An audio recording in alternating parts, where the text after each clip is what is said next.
Sorry, once that song comes on, I always just feel like I want to sit and listen. But the problem is that would take the whole morning Ascent, and that might be okay as well, I guess. I don't know. One of the things actually that with that song is most of you know who Ruby is. She did the interview with Heather last week or the week before. I can't remember which it was. Well, Ruby speaks Hindi, but Punjabi anyway, but she's actually in the room with me right now.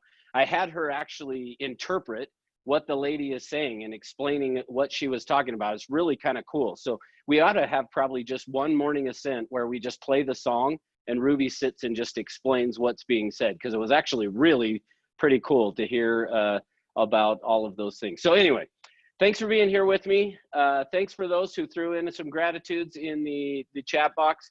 The rest of you, I guess, just won't be happy today because you aren't grateful. I don't know. So I'm just kidding. All right. Well, so here's what we're going to do. So last week, what I talked about was about how going from what it is we have to what it is we want and the obstacles and barriers that we come up against. Well, I actually got a lot of feedback from people, and I had a few people ask questions about, like, why does that happen? Like, what creates it and those type of things. Now, I do have to preface today's morning Ascent by saying to you, I am not a psychiatrist. I am not like Greg Haddock. I'm not a doctor. I don't have a PhD in anything.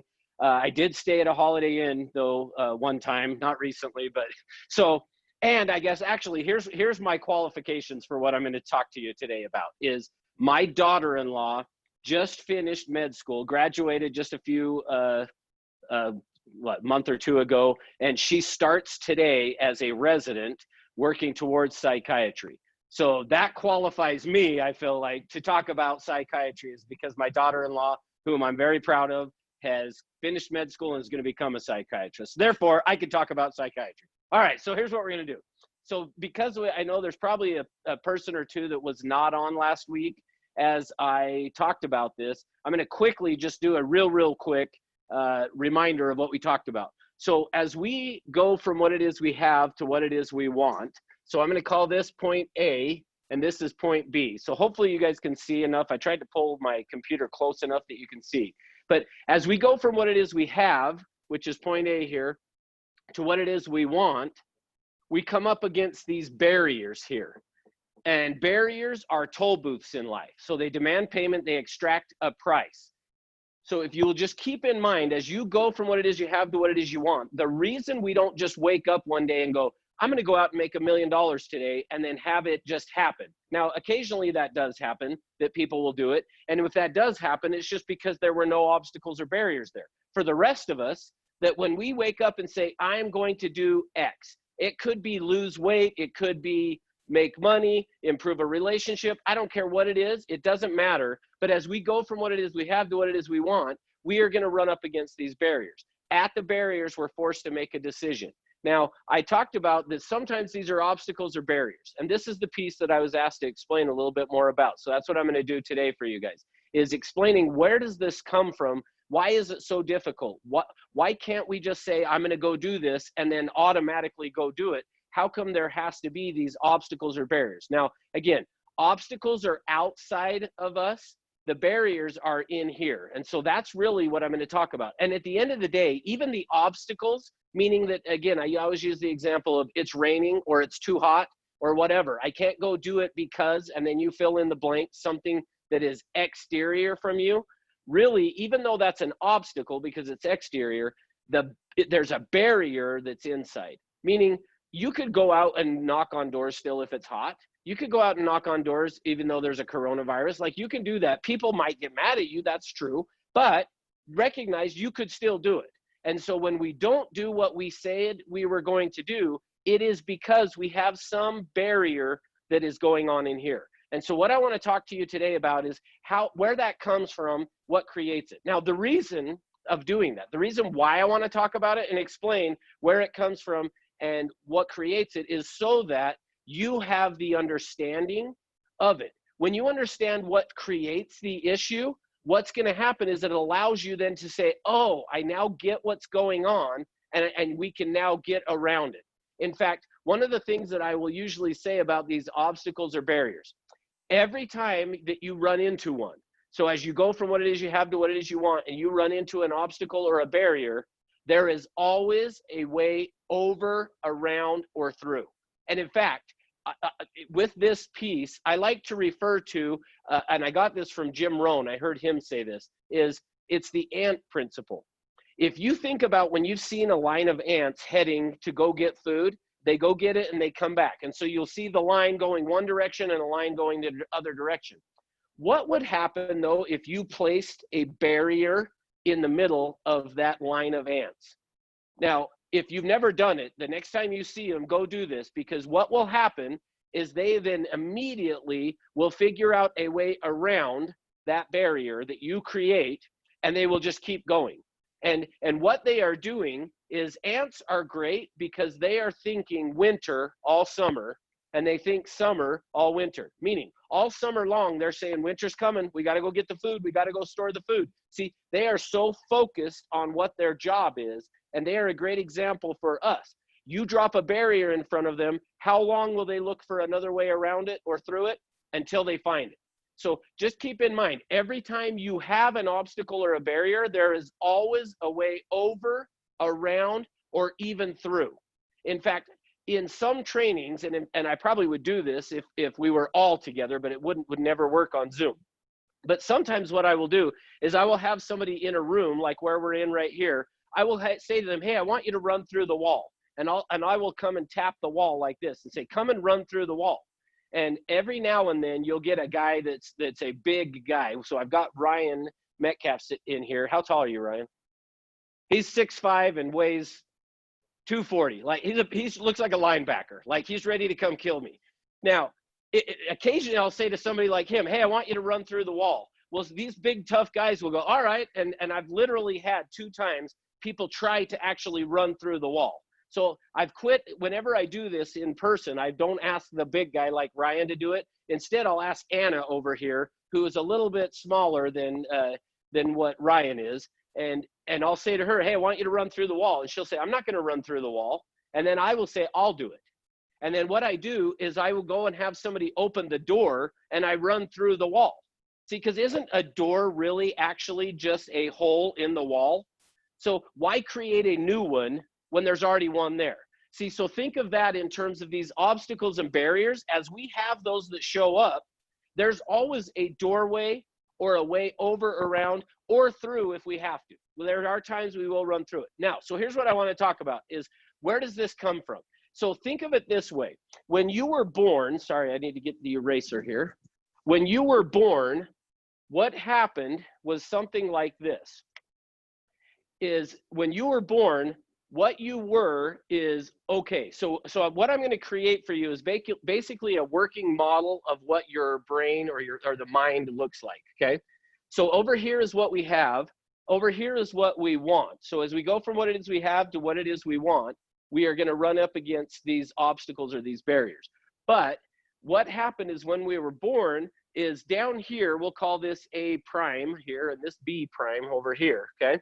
Now, what happened is when we were born, what we were is, I'm going to just write down, we were okay, or who we are is okay. Okay, so when you were born, everything about you was perfect and okay. And as a result of that, over here on this B side, then what you deserved, so I'm just writing down what you deserve equals okay. Now, what I mean by that is this. So when you were born, everything about you is just perfect. And when you needed your diaper changed, you would cry. And then as soon as you cried, what would happen is your mom or your dad would take you. And because you were okay, you deserved to be taken care of. And so they would actually take care of you. And that was exactly what you deserved. Now, where the challenge comes is somewhere along the way here. So let me finish drawing this diagram here. What happens is something like this. So at about the age of 4 or 5 or 6 years old, something like that, all of us had some type of an experience like this. And this is where typically it starts, is you decide you're thirsty. And so you climb up, you go get a stool. So now, and picture, if you've had children or nieces or nephews or just seen kids, you've seen some version of this. They're thirsty. So they go over and they find a chair in the kitchen. So picture just a little kid getting the chair. They grab it. They start to push the chair over towards the sink. They get the chair over to the sink. They climb up on the chair. They lean over. They've got a glass in their hand. They lean over. They turn on the water. As they lean over a little bit more to fill up the water, the chair, their feet start to slide. The chair pushes back. And now the chair is pushed far enough back that they can't use it. Well, they're done filling up the water. Now it's time to get down, and they're trying to figure out how to get down. So they now just start to lean backwards a little bit. They continue to slide down just a little bit. And then eventually what happens is momentum takes over. They now fall. The glass that they have in their hand falls down and it breaks. It shatters all over the ground. Now, mom comes running up because she hears a glass break on the floor. Mom comes running up to the child, and the child's first thing she does, now actually let me pause real quick. Don't be offended because I'm saying moms. Dads have our own version of this as well, so I'm not picking on moms. In fact, us as dads are probably worse at what I'm about to tell you than the moms are. But moms show up doing what mom would do is to, first thing she does is checks on the kid. See, dad wouldn't check on the kid. It'd be just saying, what were you doing? Mom shows up, checks on the kid. The checks to make sure the kid's okay. The kid's okay. Mom says, what were you doing? The kid says, I was thirsty and I wanted to get a drink of water. Now, all of you that are moms out there, and you can throw it in the chat box if you want to, but what do you say to the kid in that moment? What typically gets said? So you guys that are here in the room, what does mom usually say? She's checked on them. Are you okay? They're okay. Said, what were you doing? They said, I was getting a drink of water. Yeah, so Ruby just says, you should have asked me. And then you should have asked me, and then what? I would have helped you. Now, that's what typically happens in that scenario. But let me explain what just happened in the brain. Because somehow imprinted in us, in our DNA, something is imprinted in us that says, as a kid, you've got to learn how to take care of yourself. The reason the kid went to go get a drink of water is mandated within himself is, you need to learn how to take care of yourself. Primarily, we need to learn how to walk, and we need to learn how to walk or run. We need to learn how to talk or communicate. We've got to be somehow how to communicate. And then we need to be able to just recognize danger. Basically, what's going on in our head is I've got to learn how to walk, talk, and recognize danger so that I can keep myself alive, essentially. So the kid is doing exactly what is imprinted in him of learn to take care of yourself. Mom just showed up doing what moms do. And again, like I said, dad's got his own version of this as well. Mom shows up doing what we would do, which is I need to take care of my young, and going totally counter to what is inside the kid's head, imprinted of learn to take care of yourself. And mom just said, don't do it. Don't go take care of yourself. Don't look out for yourself. And as a result, now the kid has this conflicting message that says, I need to learn how to take care of myself, but mom just told me not to do it. Now, what happens is something like this. So let me finish drawing this here. So what happens is something like this. 10% of who you are as a personality is conscious. 90% is unconscious. So 10% of the kid is being told, go to mom and ask her to take care of you. But 90% at this point is saying, you need to learn to take care of yourself. Don't rely on other people. You need to learn how to do this all by yourself. Well, mom just said, don't do it. So now he's got this conflicting message. Well, what happens over time is we get enough of those messages throughout our life from school teachers, from dads, from siblings, from friends, all of these different conflicting messages that is, you need to learn how to take care of yourself, but don't do it because you're going to get hurt if you try to take care of yourself. Well, so what happens is something like this is that then we start to go and we make decisions along the way. Somewhere along the way, every one of us has made a decision like this. I'm going to tell you what mine is. I remember in junior high, I'm in junior high class, I'm in art, I'm taking the art class. Well, I draw a picture and I remember I take it up to the teacher and the teacher looks at it, and she didn't say this, but the look she had on her face of the picture that I had drawn was like, ooh, that's pretty bad. I don't know how I'm going to grade that, is what I interpreted. Well, I remember deciding right then, I'm just not good at art. My handwriting's not good. I'm just not going to be good at it. See, every one of us somewhere along the way has made these decisions that I'm just not going to be good at, and then you fill in the blank.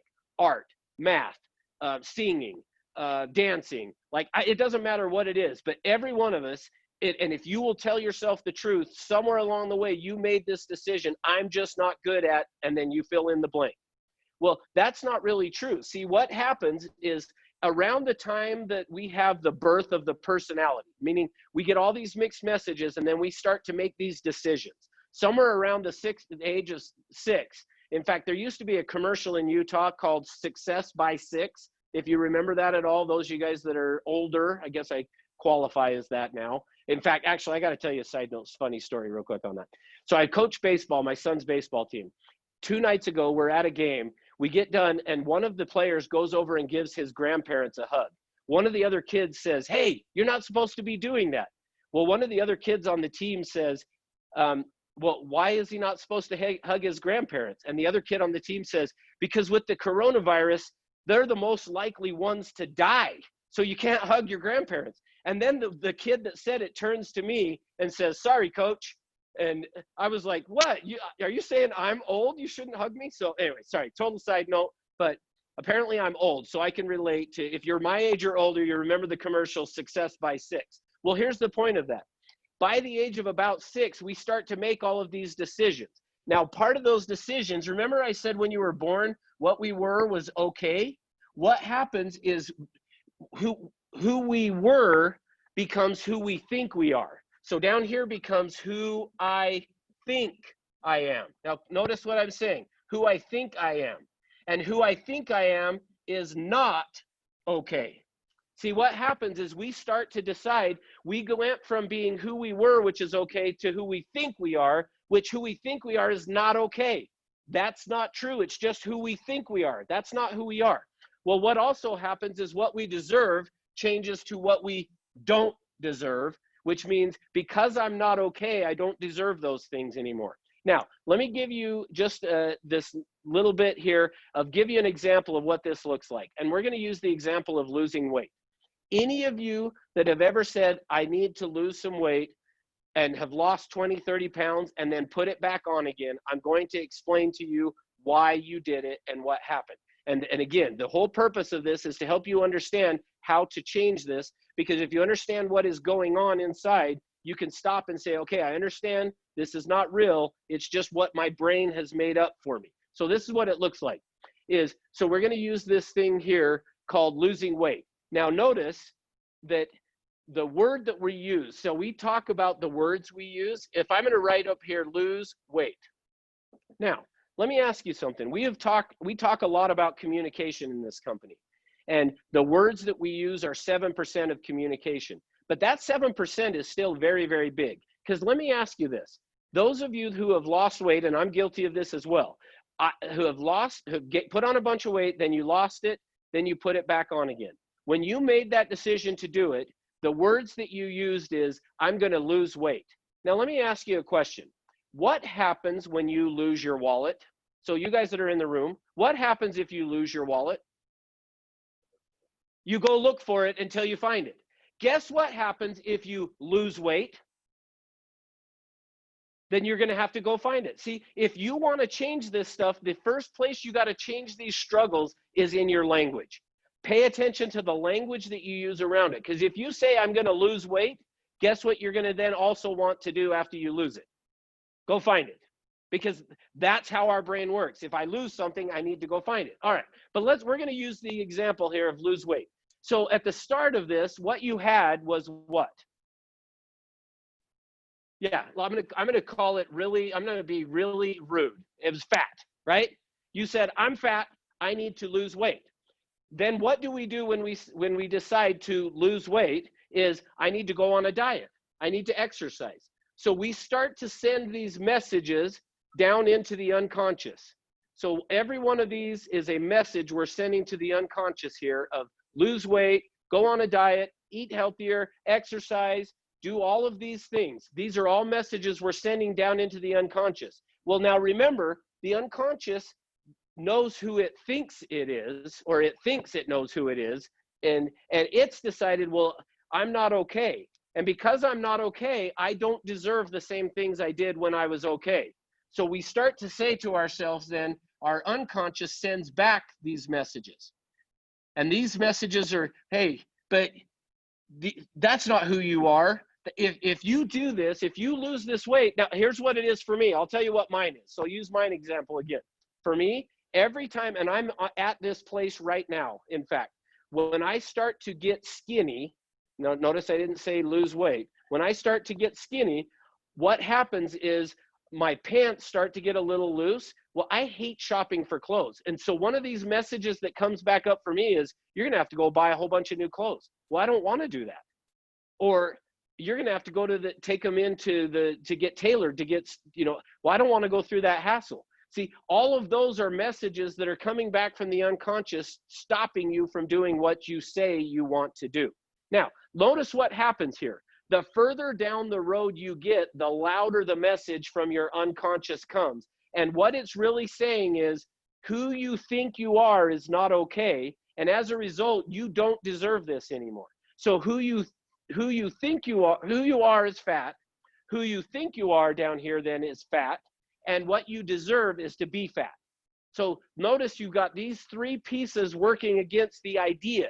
So the reason this is always such a struggle to get through these obstacles and barriers is because what is happening is the unconscious is saying, this is what you are, this is who I think you are, and you deserve to be that because you're not okay.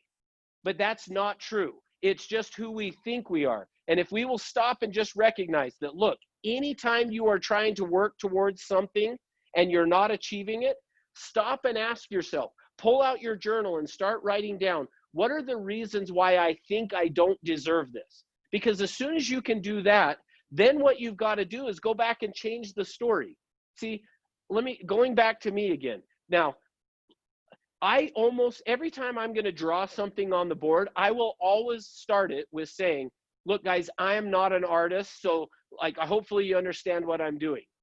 All that's doing is reinforcing this negative thoughts to then create it. I have had times where I've drawn something that I've even stepped back and been like, wow, that actually looks pretty good. But what happens is there's conflict in the brain that says, but that's not who you think you are, therefore you can't do it. Now, hopefully this makes sense to you guys, what we're talking about, but that's where these obstacles and these barriers come from. And every one of you has it. Everything that you are doing, that you want to do, that you have not accomplished at this point, is coming as a direct result of this. And in fact, guess what this stuff is called right here? It's a real technical term. This is where I prove that I'm not a psychiatrist or a doctor. It's called stress stuff. See, when we get stressed out because of all of this stuff that's going on, it is because of this. It's because we're saying this is what I want, but it doesn't line up with who we think we are. And so this is where, when we talk about your beliefs lead to your thoughts lead to your feelings lead to your actions lead to your results. If we want to change all this stuff, we got to come back to this of just recognizing that who I am is okay, and I do deserve this. I deserve to be able to be skinny. I deserve to have the money. Anything that you are working towards that you have not accomplished at this point in your life, I don't care if it's our top producing agents, that if they want to go to the next level, there is some type of this that is going on that is holding them back, and it's just a matter of working through it. The very best way to work through that, again, is what I said last week, is get an accountability partner. Find somebody who will hold you accountable. And I think I mentioned this before, but if not, I'm going to tell you again. I'm in charge of the daily messages, and I sometimes have to go and say, hey, I need to get some messages. And one of the things that George has started to do with me, just so you guys know, he lives what he preaches. And he did this to me last night. He said, I will have you two daily messages by 9 a.m. today, so in the next 20 minutes. But the truth is, he already actually sent them to me this morning. He said, I will get them to you, or I will pay you $100 every day until I get those messages to you. See, find somebody that you will hold accountable, that will hold you accountable. Put something on the line that is more painful than what you've got built in this unconscious that is going to keep you from doing what it is you say you want. And if you do that, you're going to see awesome things take place in your life. So thanks for being with me. Hopefully that was helpful to build on what we talked about last week, and go out and make it an awesome day.